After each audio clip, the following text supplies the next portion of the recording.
بسم اللہ الرحمن الرحیم۔ شروع اللہ کے نام سے جو بڑا ہی مہربان نہایت رحم کرنے والا ہے۔ خلیفہ عبد الملک بن مروان کے عہد خلافت میں حجاج بن یوسف نامی ایک شخص عراق کا گورنر تھا۔ وہ ایک ظالم و جابر حکمران کے حوالے سے بھی جانا جاتا ہے۔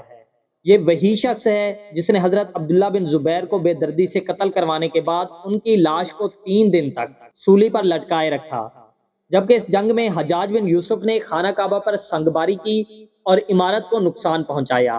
اس کے علاوہ ہزاروں معصوم لوگوں کو سخت سزائیں دینا اور بالخصوص صحابہ کرام کی بے حرمتی کرنا اس کے سنگین جرائم میں شامل ہے۔ حجاج کی موت کے بعد جب قیدیوں کو شمار کیا گیا تو ان میں 1,20,000 مرد اور 20,000 عورتیں تھیں، اور ان میں 4,000 عورتیں ایسی تھیں جن کے جسم پر لباس نہیں تھا، اور یہ قیدی ایک ہی 4 دیواری میں قید تھے۔ قید خانہ کی چھت نہیں تھی۔ جب کوئی قیدی گرمی سے بچنے کے لیے اپنے ہاتھوں سے اپنے چہرے کا سایہ بناتا تو زندان کے سپاہی اسے پتھر مارتے، انہیں جو کی روٹی میں ریت ملا کر کھانے کو دی جاتی اور پینے کے لیے کڑوا پانی دیا جاتا۔ حجاج بے گناہ افراد اور بالخصوص سادات کے خون بہانے کو اپنے لیے اعزاز سمجھتا تھا۔ ایک دفعہ اس ملعون نے روزہ رکھنا چاہا تو نوکروں کو حکم دیا کہ اس کے لیے من پسند سحری اور افطاری کا انتظام کیا جائے۔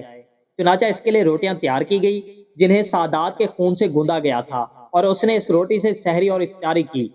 حجاج کو ہمیشہ اس بات کا دکھ رہتا تھا کہ وہ کربلا میں موجود نہیں تھا، ورنہ شمر سے بھی بڑھ کر ظلم کرتا۔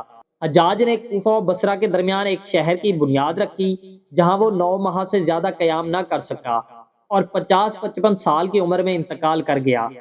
ابن خلقان کہتے ہیں کہ حجاج کو ایک ایسی بیماری لاحق ہو گئی تھی، اس کے جسم کے اندر بچھو نما کیڑے پیدا ہو گئے۔ ایک طبیب کو بلایا گیا تو اس نے گوشت کا ایک ٹکڑا ریشم کی رسی کے ساتھ باندھا اور حجاج کو کہا کہ وہ اس گوشت کے ٹکڑے کو نگل لے۔ حجاج نے گوشت کا ٹکڑا نگل لیا اور کچھ دیر بعد ریشم کی ڈوری سے اس ٹکڑے کو کھینچا تو اس ٹکڑے پر بہت سے کیڑے چمٹے ہوئے تھے۔ اللہ تعالیٰ نے حجاج کے جسم پر سردی کو مسلط کر دیا اور اس کے اطراف میں دن رات انگیٹھیاں جلائی جاتی تھی، لیکن وہ پھر بھی سردی سے چلاتا تھا۔ اس نے حسن بصری سے اپنے درد کی شکایت کی تو انہوں نے کہا کہ میں نے تجھے بے گناہ افراد اور بالخصوص سادات کے قتل سے باز رہنے کو کہا تھا، لیکن تو باز نہ آیا۔ آج تو اسی کا خمیازہ بھگت رہا ہے۔ حجاج نے کہا کہ میں خدا سے یہ دعا نہیں کرتا کہ وہ مجھے دوزخ سے آزاد فرمائے، بس میری اتنی سی دعا ہے کہ جلدی سے میری روح قبض کر لی جائے تاکہ میں اس دنیا کے در سے نجات پا لوں۔ موت کے وقت حجاج رونے لگا تو وزیر نے رونے کا سبب پوچھا۔ حجاج نے کہا میں نے لوگوں پر ظلم کیا ہے، بالخصوص اولاد پیغمبر پر ظلم کے پہاڑ توڑے ہیں۔ وزیر کہنے لگا آپ کیوں گھبراتے ہیں؟ آپ نے جو کچھ بھی کیا وہ دلیل و برہان کے ساتھ کیا، اسے کسی طرح بھی ظلم قرار نہیں دیا جا سکتا۔ حجاج نے کہا کہ میں بخوبی جانتا ہوں کہ میری موت کا وقت قریب آ چکا ہے اور دوزخ میرا انتظار کر رہی ہے۔ خدا نے چاہا تو دوزخ میں بھی وہ برہان کے ساتھ تیری اور میری جوڑی قائم رہے گی۔